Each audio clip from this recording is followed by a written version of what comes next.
I'm back. And if you're new here, my name is Liz, and this is my channel, Live Learn Liz. We discuss everything that I've learned throughout my trials that I wish somebody told me. So I promise you, you're going to love it here. Sit back, relax, click that like button and that notification bell, and don't forget to subscribe. I love y'all. We're talking about college sexual assaults and high school sexual assaults today.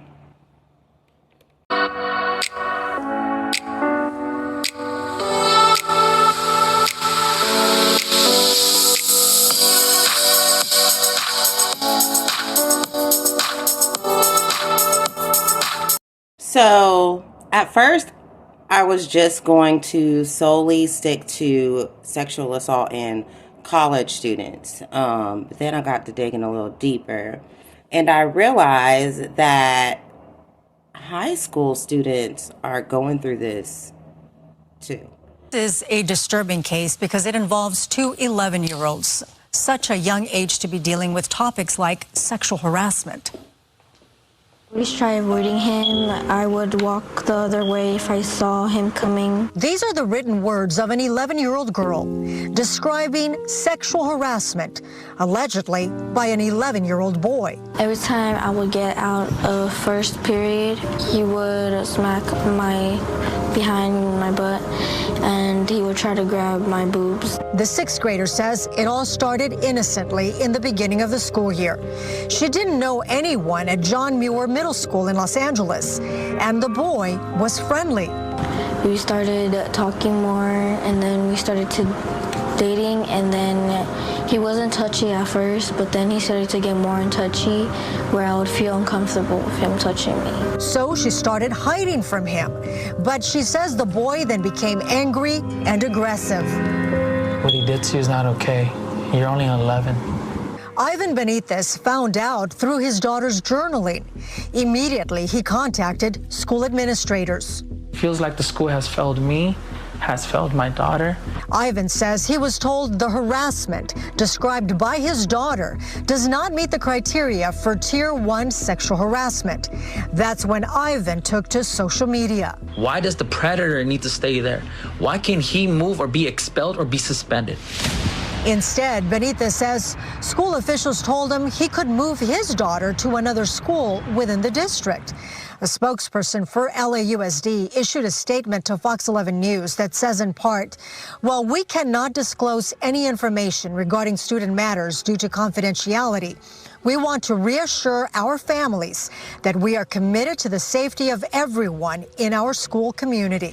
Schools have a no tolerance policy when it comes to any type of touching, especially touching of a sexual nature. Attorney Nima Romani says as soon as a school learns of sexual harassment on campus, they need to act on it immediately. Children that young can't consent to sexual contact. So even if they had some sort of relationship or even dating, that doesn't condone the behavior.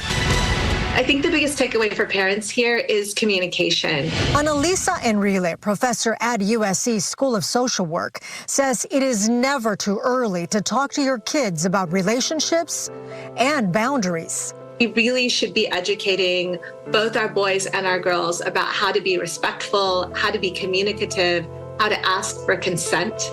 I want the school to take action. I want the school to take responsibility. What do you think you've learned from this experience? I should just focus more on school and not on dating because I'm still young for that. Ivan Benitez pulled his daughter out of school on September 18th. He is not allowing her to return to class until John Muir Middle School disciplines the boy that he says sexually harassed his 11-year-old girl. I think one important thing here is that the father and daughter are talking. Absolutely. Absolutely. It's important to have that communication. And, you know, when I first heard about the story, I'm like, 11 years old? That's really young. But, you know, the professor from USC said, you know, nowadays kids start really young. And so parents really need to have that conversation. You think about all the images the kids are exposed to now via their phones that maybe they weren't exposed to when we were younger. Gina, thank you for that. Which is insane, the amount of reports that are being filed now in high school in high school. So I got to get to them too. All right. So I am going to go on ahead and say it. Trigger warning, guys. We are getting real in here, and your mental health is your priority. Okay. So if you think this video might not be a fit for you, thank you guys for coming anyway. I love you. See you next time. Okay. Guys, sorry to interrupt, but can y'all do me a favor? Can y'all like and subscribe? Thank you. So, the CDC released this recent report for youth risk behavior, and a lot of people were horrified. They were horrified because, unlike the previous reports, the amount of sexual assault incidents from high school students are the highest percentage that they have been in 10 years. So what does that mean? That means that between 2021 and 2021, 2021 and 2022, there was an increase of reports for teenage girls and LGBTQ plus students, and those reports rose from 15% to 18%. So that's good in a way, because everybody knows that sexual assault is one of the most least reported crimes, right? So that does mean that a lot more students are coming out, and a lot more students are speaking their truth, and they're attempting to get justice for their assault, right? Great. But the worst part of this is that 30% of these students literally considered suicide after the assault. These are high school kids, y'all. As we previously said in our last video, 1 in 3 sexual assaults never get reported. So which is wild to me, because each week there's a teacher or a coach or a principal on the freaking news talking about they had sex with their students. Wild. Let's be clear, okay? There are a lot of perpetrators that are fellow students as well. So high school students are raping other high school students. They're sexually assaulting other high school students, right? Another sad statistic is that 20% of sexual assaults happen before the child is 8 years old. That's second grade. That's not even high school. That's super sad. I believe wholeheartedly that at the end of the day, parents should listen to their children. At 8 years old, your child is going to tell you. You may have to kind of figure out what they're saying a little better than an older kid or an adult, but that child will tell you what is going on. We got to do something, y'all. This is ridiculous, because you're scared about your child going to school because of school shootings and stuff, but we don't think about the sexual assault? No, we don't think about that. Between 2015 and 2021, reports of sexual assaults made by college students is increased by 23%. But still, 1 in 3 cases are never reported. So why? One of the biggest reasons for non-reporting is fear that we will not be believed, that victims will not be believed, or they will not be taken seriously, or that we will be harassed after we report it. You know, it is federal law for any school, whether college, university, high school, elementary school, middle school, whatever. Any school that receives federal funding or federal financial aid, it is a requirement legally that they report any incidences of sexual or domestic violence on campus. Okay? Just in case y'all didn't know. All right. So, anyways, because this super, super sad statistic is happening, I want to give a big ups to an organization called End Rape on campus. And what they did is they created like this tool that basically holds schools accountable. So if a person is looking for a college to go to, they literally have the ability to do the research on different institutions and figure out how that institution handles investigations for sexual assaults, their policies on sexual assaults, and also how much they report their sexual assaults. So I love this. Thank you, because it really holds each school accountable for, reporting these things and seeking justice for the victims. So thank y'all. End rape in schools. No, I'm sorry. End rape on campus is what it's called, y'all. Thank y'all for what you do.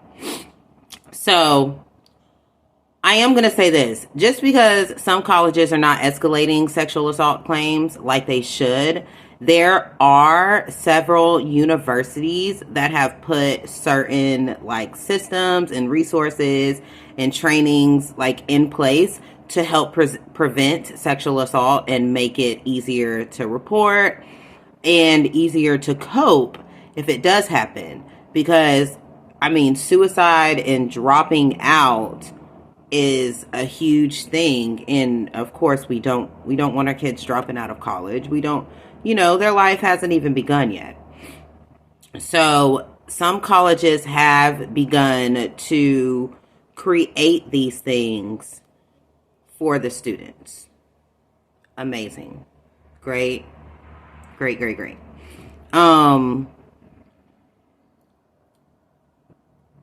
And a lot of these fears come from the colleges and the schools themselves. Nowhere else. Per previous reports, only 89% of colleges report sexual assaults each year. So you're trying to tell me that every year there's only 89% of colleges having any kind of sexual assaults happening on their campus. But in previous years, that percentage was lower. Okay? At one point in time, there was no reports at all.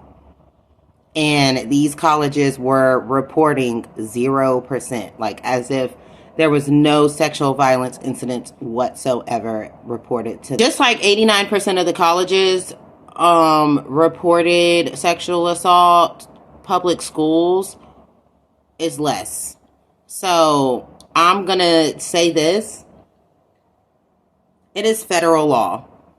Since sexual assault is really common around the red zone period of the new campus experience, many colleges have created courses or training for students to take, among other things, either before they even start class, before they even get on campus, or throughout their first semester. Before I get into these resources, I do want to explain what the red zone is, because a lot of people have never heard of this. We are not talking football, y'all.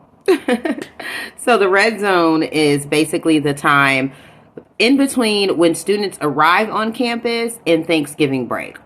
So if anybody's even watched a college TV show or movie, we all know the student arrives on campus and it's party.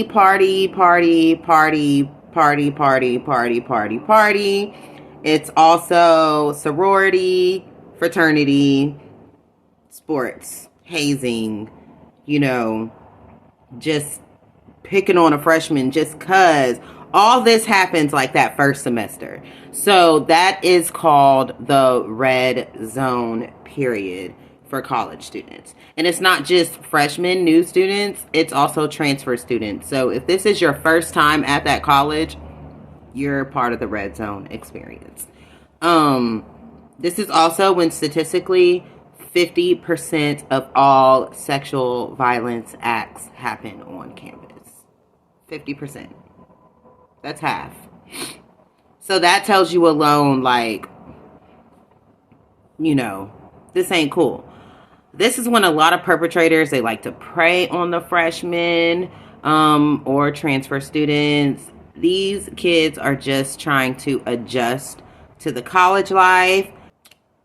I do want to reiterate again that this is not the only time that sexual violence on college campuses occur. This is 50% of the time. So, with this being said, I do want to point out some schools that are doing what they got to do to make sure to kind of curb that whole sexual violence statistic in their schools. So, I love it. The University of Oregon, they provide the confidential sexual assault hotline on the bottom of the ID cards that all students are required to wear while they're on campus. So this is great. Them having that number, they'll have it with them no matter what. That is great. Thank you, University of Oregon. At MIT, freshmen and transfer students are required to take a sexual assault prevention course before even arriving on campus on their first day. Required.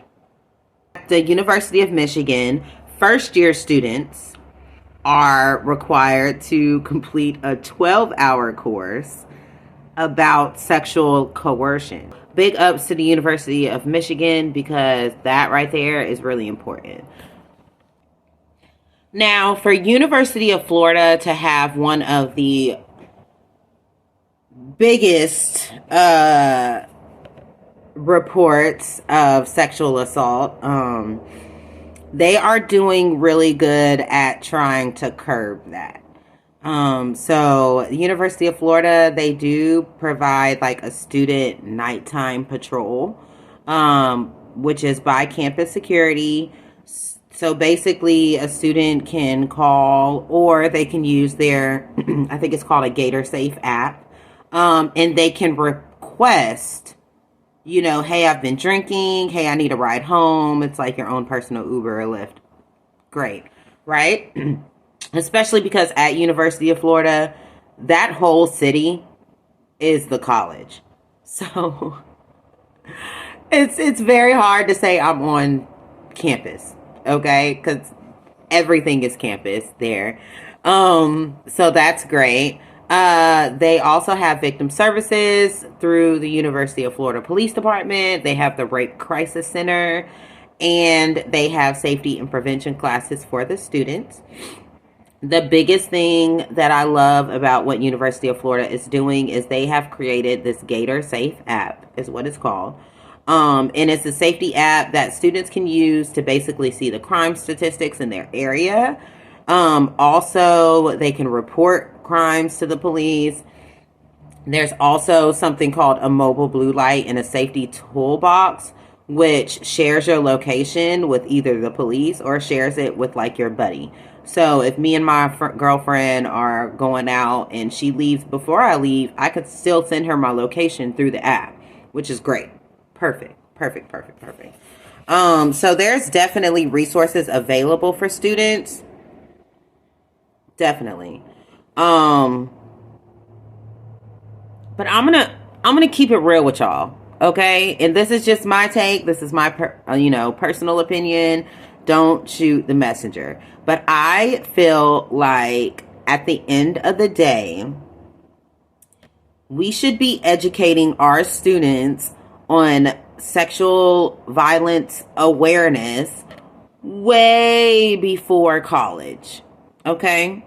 Way before high school. Don't we teach stranger danger when they're like toddlers? So we should keep that up, you know? I believe that throughout your child's life, you should be asking them questions. You should be teaching them to be aware of their surroundings and to not, you know, fall for the bullshit. I'm just going to say it very blunt. We have to teach our children while they're young that not everybody is a good person. And they have to be able to stand up for themselves no matter what. Another thing that we have to do is listen to our kids. Okay? If we don't listen to our kids about them telling us about how the sky was blue today and then it changed to purple and it was raining and then the sun came out, if we don't listen to that story, then they'll never feel comfortable enough to say, "Hey, Mom, my teacher touched me here. My friend told me this." They have to be comfortable enough to tell us this without us getting upset or without them feeling like they will be judged or in trouble. Like, we have to start protecting our kids. Guys, 8 years old is a horrible statistic. High school, college, they're our future and we're hurting them. We have to protect our kids. We have to.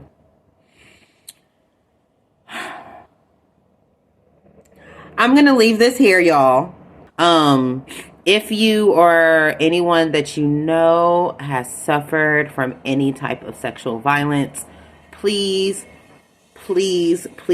contact RAINN, which is the sexual assault hotline. Their phone number is 1-800-656-HOPE. Please make sure to also check your your resources for your area and check your local laws, because at the end of the day, it is up to you to stay safe. Of course, phone numbers and emails and websites will be posted in the description box. I love you guys. Stay safe. Bye.